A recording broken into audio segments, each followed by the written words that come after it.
Good afternoon, friends. Father Leo here again. And we know that with September and in a few days, the schools are going to be wide open. And in various ways, students will come back to school and their teachers will be there. And this is an unusual time, most unusual time for all of us, but particularly a school community where people are going to be in so close contact. So I'm very fortunate today to have Michael Nasello here with me. Now Michael is a director of education at PVNC, and I'm sure this summer you probably had a very interesting summer, Michael. Probably not much of a holiday. No, nothing. Nothing at all. That's okay. Yeah. So you've been wrestling with this, and finally, Premier Ford said schools are going to be open. Were you surprised? Not really. I mean, there were enough hints leading up to that, and I mean, I know what's at play. You know, there's a number of things. It's the economy. Mm-hmm. It's the mental health and well-being of students who need to be in school, the interaction with their teachers and their peers, and balancing that against the health risks, but also against what we know and what we're able to put in place to take care of those risks, to lower them, Yeah. so that kids can be safe at school and their staff. Yeah. So it's a balancing act. Very much so. Very much so. Yeah. And I guess from what we know about this virus, you can't give any kind of 100% assurance about anything. No, absolutely not. I mean, I think the medical officers of the province, working together with Sick Kids Hospital and the Children's Hospital of Eastern Ontario and the Ontario government, they work together. And I think as I listen to them and read through all the documentation, their plan is really focused on using a package or a variety of strategies together to keep people safe. So that includes students wearing masks from grade 4 to 12. It includes frequent hand washing, hand sanitizing, using the space we have to create as much distance as possible. Right. It's not exactly 2 meters. In some cases, it's barely a meter, to be honest. Yeah. But it's the whole collection of strategies. We're limiting visitors to schools. Oh, yes. We're tracking our attendance and any visitors, the few visitors we do get, very carefully. We're cohorting students, so that's a big strategy. So just as we've been creating family bubbles and friend bubbles, now what we're going to have to do in schools is create cohorts. So in elementary school, that's the class with their teacher and a few other teachers who might come in and out, French, for example, the arts teacher. But also then at the recess and lunch breaks in elementary schools, there'll be 2 classes together because we can have a cohort of up to 50. Oh, yes. And they'll have a designated area of the playground that's theirs to play in. So we limit the bigger group contacts by cohorting groups of students. The secondary school's a little more complex because they're bigger and we have a more complex timetable through the day. But we're only really running half of the timetable at a time. So the first 2 classes of the day are going to run all day for one subject. Oh, yes. And all day the next day for the other subject, back and forth. That way you've got a group of students in a class with their teacher all day. Then we get to clean it at night and you can bring in the next mix the next day. So our cohort number for high school is about 100. And by doing that, we think and we're told that we'll be able to do the best we can to keep it in check, but also have our students back at school. Yeah. We also have a lot of families who've chosen to keep their children at home and to take part in our virtual school. So we now have over 2,000 students who are going to be in our new St. Thomas Aquinas Catholic virtual school. And that will start up at the same time as all the other schools start. We're just getting it organized. And that's going to allow us to have a class of students at home, but online all at the same time with their teacher and interacting and learning, and the teacher teaching. And so that's an exciting new venture Right, for us. right. And that's grade kindergarten to grade 12. Is that right? Yeah. Man, oh man, that's quite undertaking. It's huge, but that's also gonna reduce the class sizes in Yeah, the yeah. schools a little Yeah. bit and allow for a little more space. Yeah. So that's helpful. Yeah. No, I'm thinking, Mike, for example, in Peterborough, we've been very lucky. It really hasn't been as devastating for people being contagious as it has in other places. So when you look across our board, geographically, it's a big board. Yes. It really immense. And what happens in Peterborough, for example, I know out of Norwood, where I come from, there hasn't been anybody get sick. And yet I hear in Bowmanville, there's been a lot of contagious in there. So, like, is it one model fits all, or do you have various models within the board? So far, the direction we've been given is that we're working with one model in our board. I know that Bowmanville and Curtis are technically in the Durham region. Yeah. And that's it's close to Toronto, it's part of the GTA in a way. Yeah. But when we've asked the question about whether those schools should operate on the Durham model, which for secondary schools is every other day, half a class. Oh, But they've instructed us to keep our schools together on the same model in PVNC. Uh-huh. So we're doing that. And as you know, we have a large high school and a smaller high school in Clarington. Yeah. And but we're confident that with all of these procedures working together and everybody being diligent about them, that we can keep people as safe as possible. yeah. The other thing is we need, and the other strategy, of course, is people need to do the self-assessment every day. And if they're feeling ill or they have symptoms, they must stay home. Stay home. That's the protective factor Yeah. for everybody, right? Will there be any testing done as people come to school, or as far as getting in the building? Will there be any testing No, done? the way it's set up is that every parent, every older student is asked to do the self-assessment Yes. every morning. Oh, And the self-assessment's very clear, it's online, it asks you questions, and depending on how you answer them, regarding your symptoms, your age, your physical condition, right. it will give you direction about what to do next. It will say, you're good to go, or stay home, see your family physician, Wow. and it might even say, go for a COVID test. Yeah. But that's the standard that we're following. Uh-huh. So right now, it is on the honor of everybody to do that every day. We're not doing school level testing, and we're not No. instructed to. We're not taking temperatures, it's just based on that Mhm. self-assessment. And then we'll monitor it and see how it goes. Public health officials may give us a different direction as we go forward, we'll see. Mhm, mhm. And just, the one factor of this, I'm wondering, Michael, if somebody does come down with the virus, then there's, like you said, see a doctor or get tested, but aside from that, what'll happen in the school if one student or a teacher actually self-assessment discover they could have it?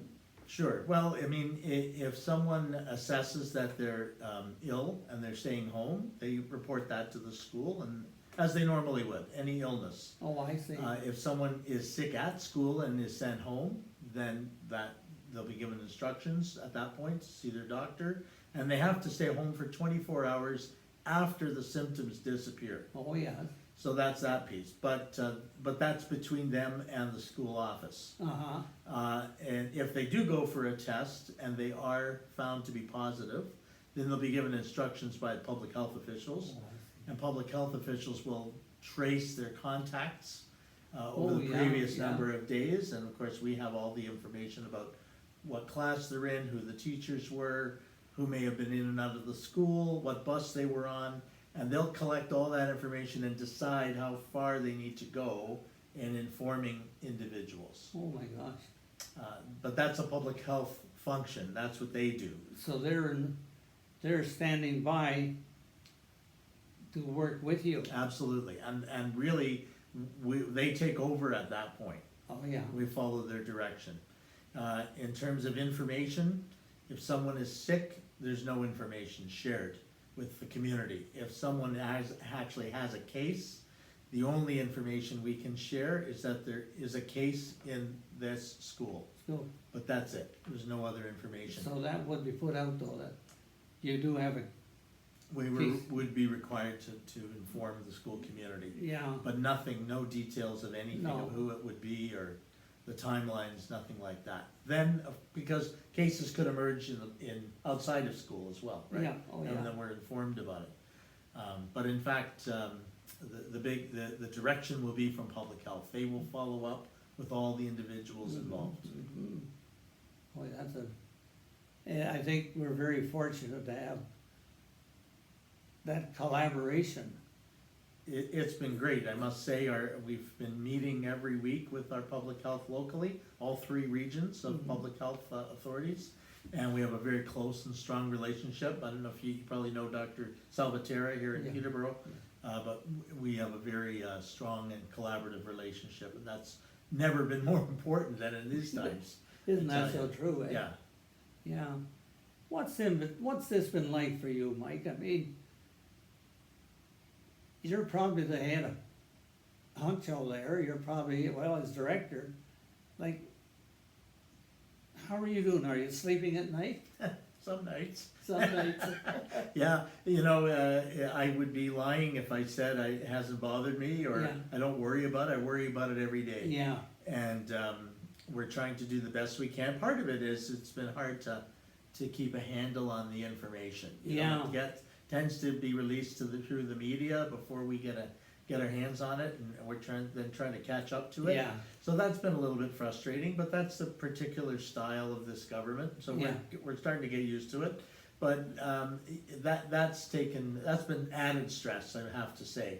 But, it's a huge, a lot of it is we didn't know what was gonna be well, happening. yes, that's, And then when we knew, it's been a mammoth undertaking yeah, to get everybody, our principals especially, to figure out how we're gonna make this work in each one of our schools. And they're all a little different, right? yeah, yeah, And then for us to look at all the big picture items of Yeah. how we schedule, and especially the high schools, their schedule's gonna be different. yeah, And then establishing a virtual school for 2,000 students, and we've got almost 4,000 to 5,000 devices, iPads and laptops out in people's hands in the community, students, staff, and we need to get them back and cleaned and then redistribute them. oh my God, So that's a big project, and we've got a whole team working on that. oh So, my God. but we want to support our students so that they have the tools they need to Yeah, learn right, and right, to continue with their school program, and that's absolutely paramount. yeah.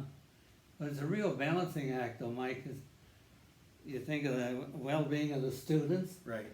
the well-being of teachers and the whole staff, and then, the one that's really out of your control is buses, Yes. that'll be the driver's, I guess, responsibility. Well, I mean, we set it up, Yeah. but the drivers on the Yeah, day-to-day, and, it's them. And then, of course, at home, you have parents, some who are, by nature, personality, are more anxious than others, and, more fearful, if you will. What's the best you can say today by way of reassurance, in a nutshell? I'm not asking you to say from 1 to 10, and 10 is higher, and 8 or 9, but do you feel confident enough to say something about reassurance for Sure. everybody? Well, that's a great question, Father Leo, and I think that we're using all the resources we have. Mhm. We're using all of the intelligence we have and the best efforts of everybody and the expertise of everyone we have to ensure that our schools are gonna be as safe as they humanly can be. Can be, And so we're following the best advice that's in front of us. We're ensuring that all those procedures will be in place. We're going to be starting off slowly, so we're gonna be taking the first 2 days without students, just Oh. staff in schools, so that we can make sure the rooms are ready, the signs are all up, everyone's clear about the procedures and traffic flow and how that's gonna work, all those things. Then we're going to gradually bring the students in. I see. So we train them in what they have to do. Mhm. Regular hand washing, the masks, Mhm. all those protocols that are gonna make life safer in schools. Yeah. And then once we'll go about a week of staggering, and then by the second week, we'll have everybody in. Oh, I see. So that's, I think, gonna be helpful as well. Yeah, So, if I couldn't in good conscience say we're ready to open our schools, if I didn't feel confident right, that we've got everything in place that we can have in place. right. And the rest is up to the way nature takes us and Yeah. God's grace, right? Yeah, That's where we are. yeah. Yeah, but I can certainly see where it's a pretty stressful situation for you. You've never faced something like this before, I dare say. I definitely haven't. I guess the one thing that gives me a bit of comfort is we actually know what we're dealing with. Yeah, I that's mean, true. it's been pretty stable, like we know what it looks like, we know how it gets transmitted. Mhm. We don't always know who's got it, but we do know what we need to do to protect ourselves. There's a lot of proof on that. Yeah, So by doing those things, I think we've kind of got it, we have our best chance yeah, of reopening school safely. uh-huh, Whereas sometimes you go into a school day and you don't know what's coming. yeah, There could be any number of unknowns, and Uh-huh. that may still happen, but with this one, with COVID, we kind of know, we're pretty sure about the landscape. yeah, So that's helpful, that's helpful. because by doing the things we all know we need to do, and I know there's a bit of disagreement about the 2 meter distance, or the fact that we're gonna have more students in schools and we can't quite keep to 2 meters, that's a concern, but we're told that all the other factors, all the other practices taken together kind of make up for that. Yeah, So given that, I'm as confident as I can be that we're ready to go. yeah.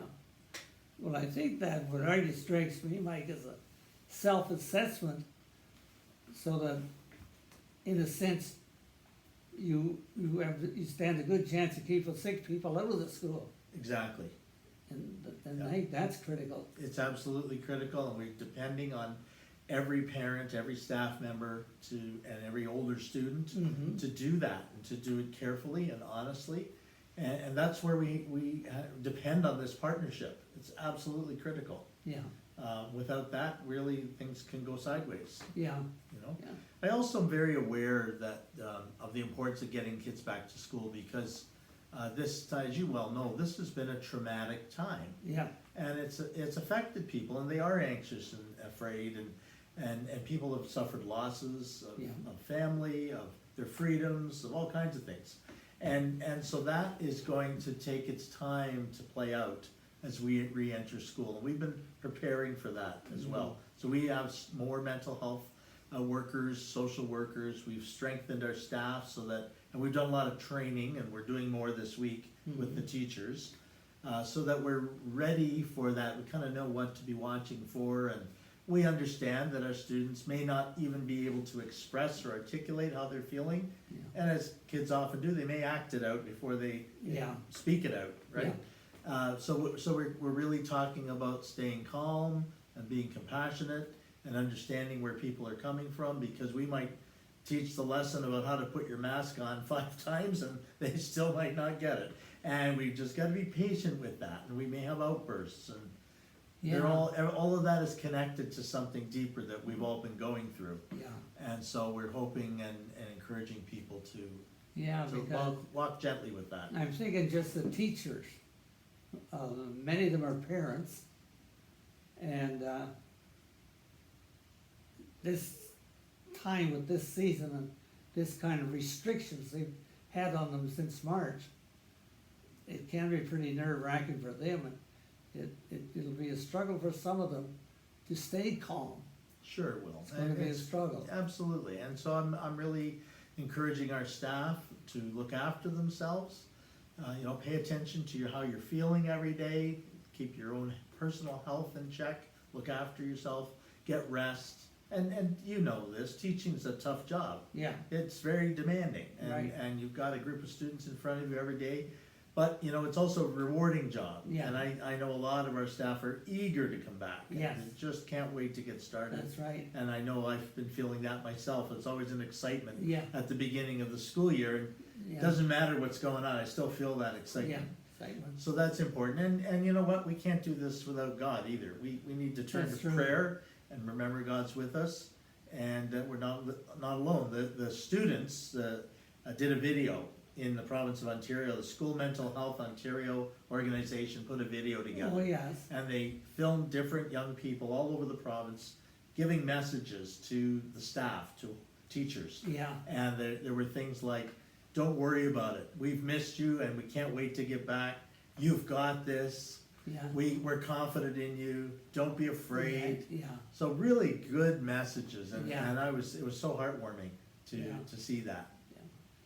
just to know, let you know, I do the virtual mass every Sunday, and let you know that, cause PVNC is very close to my heart, I know.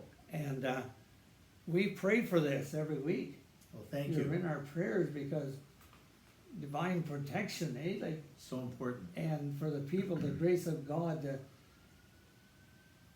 to the teachers particularly, or seniors, or staff, that somehow they can not just survive, but flourish, Yeah, you exactly. know, Yeah. and divine protection, and the grace of God to be, calm about things, because it's gonna be difficult. Yeah, there will be times. The Diocese of Hamilton published a novena for the reopening of schools. Oh, yeah, Began yesterday, and it's worth looking up. It's really beautiful. yeah, And I've been encouraging people to say those prayers every day. It's yeah, powerful. yeah, because I think the idea of, I guess it, Mike, as I see it, with this stress and this difficulties, it's a time for us to, really do a deeper spirituality than when we thought we'd everything under control, you know, and the spirituality of this. Yeah, I think, you know, it's a reminder that we actually don't have everything under control. Yeah, And that the planet too is evolving, and somehow this virus, which is part of our planet, yeah, has gained a strength, and there's a Yeah. reason for it. I don't think we understand what the reason is yet, but it's there, and it's something we've gotta contend with, and it's a good reminder to us in terms of our ecological understanding that we're not running the ship. yeah. You know, like we've gotta be part of it and interactive and interdependent with all of the other species of the earth, That's right. but we've gotta listen and learn and understand as well. And I think, to me, that's the big lesson that we need to learn here, Yes, that it's a living dynamic organism, this creation, and we're a part of it, but as part of it as collaborators mhm, and not spectators. And, Right. I think, Mike, that some of this is gonna break through with people. I think it is, I hope it is. I hope so too. Change in our attitude and the way we treat the environment and all the rest of it, I agree. because the earth is very sick, and we have a lot of sick people. And I think if we can get the earth back to being healthy again, I think the human race will be a lot healthier as well. And I think I hope that's one of the things that come out of this. Me too. Yeah, I do, yeah. So, heading back to school, and so, when you said the excitement, I think that when I was in a parish, Mike, September, Labor Day, and then everything opened up wide, so I understand that excitement, you know?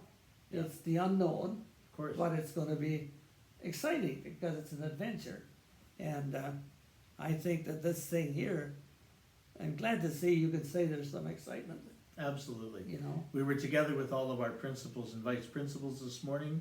We began the day over at St. Alphonsus with the Eucharist with Bishop Meem, and it was a great way to start. Yeah, And his prayers with us and for us, his message to us, to be courageous and prudent leaders, yeah, but to be spiritual leaders, yeah, to tell our students and our staff about the facts that God is with us and we're not alone. that's right, And that was an encouraging message, so yeah, it was a great way to start. And then, of course, we continued on with some of the business that we had to do through the morning.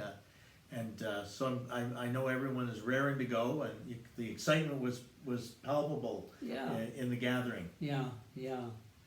Lot of positive energy. Absolutely, Well, yeah.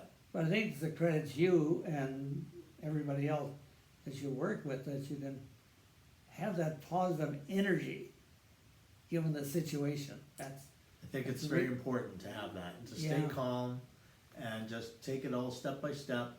You know, we get through all the pieces of the puzzle. It's a bigger puzzle than we used to have to deal with. yeah, And so, but it's still manageable. We can do this, and gradually, if we focus on the people and on our relationships yeah, and care about each other, we'll be able to help calm those anxieties yeah, and get into the beginning of school. yeah, yeah, no, I agree, I think so. It's, to me, as I listen to you, Mike, I find it very encouraging that you've done your job. Good, well, I hope we have. Yeah, well, Yeah. that's what I mean, and, you've done everything you can do, and that's all the humans can do, and trusting in the Spirit to lead you in doing this, so. Mike, I wanna really thank you for coming here today and sharing this. I'll put it on my website, I'll advertise it on my, Facebook page, and so I dare say that a lot of people will be listening in to what you had to say. Good, well, I'm glad, and it's been a pleasure for me to have a chat with you today, and I hope that if the message helps people feel a little more calm and confident in the opening of school, certainly at least in PVNC, then I'm happy to know that, and it's been a pleasure to chat with you today. Yeah, and, but I think to me, that you've got a model and it's there, and the adults know the model well, the kids will learn the model, and so with everybody working together, I certainly hope and pray, but I can assure you, every Sunday morning, over our mass here, on Zoom, the PVNC will be in our prayers. Thank you I very can much. assure you of that. Thank you. I know that will mean a great deal, it means a great deal to me, and it will mean a lot to our staff. Yeah, So thank you for that. yeah, yeah. Well, thanks, Mike, and I guess we're getting pretty close to the 29th, so